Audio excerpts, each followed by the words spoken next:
네, 코로나19의 일상 속 감염이 계속되면서 밤사이에도 곳곳에서 확진 판정 소식이 잇따랐습니다. 자세한 소식 보도국 연결해서 들어보겠습니다. 서영석 기자. 네, 세종에선 타 지역 확진자와 접촉자로 분류된 20대 1명과 50대 1명이 각각 코로나19 확진 판정을 받았습니다.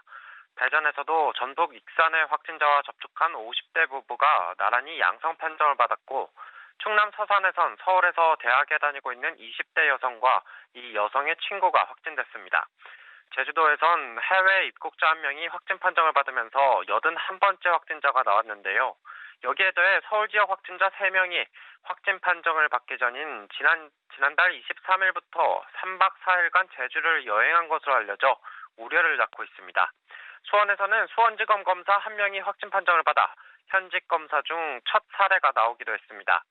수도권뿐 아니라 지방 곳곳에서도 코로나19 확진 사례가 계속 나오고 있는 겁니다. 코로나19는 나이에 많고 적음도 가리지 않고 있는데요. 청주 흥덕구에선 초등학생 1명과 상당구 10대 1명이, 대전 서구에서도 10대 고교생이 각각 코로나19 확진 판정을 받았습니다.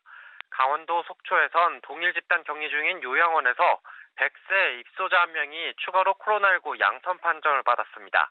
충남 공주의 푸르메 요양병원에서도 확진자 5명이 더 나왔습니다. 네, 오늘부터 강화된 사회적 거리 두기가 시작되죠. 네, 수도권의 사회적 거리 두기는 현재 2단계가 적용되고 있지만 오늘부터 좀 더 강화됩니다. 정부는 위험도가 높은 일부 시설에 대한 방역 조치를 강화했는데요. 우선 사우나와 한증막 시설 운영이 중단됩니다. 다만 온탕, 냉탕 등의 목욕탕은 이용할 수 있는데 16제곱미터당 1명으로 인원을 제한합니다.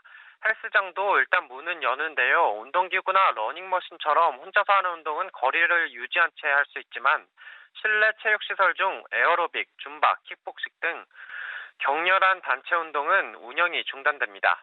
이와 달리 아파트나 공동주택에 갖춰져 있는 헬스장과 사우나, 카페, 독서실 등의 편의시설은 당분간 운영할 수 없습니다.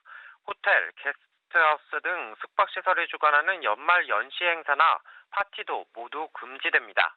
성악, 국악, 실용음악, 노래교실, 관악기 교습 등의 음악교습소도 당분간 문을 닫아야 합니다.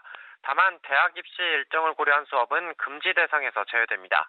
어제 0시 기준으로 집계된 그제 국내 코로나19 신규 확진자는 438명으로 이틀 연속 400명대를 이어갔습니다.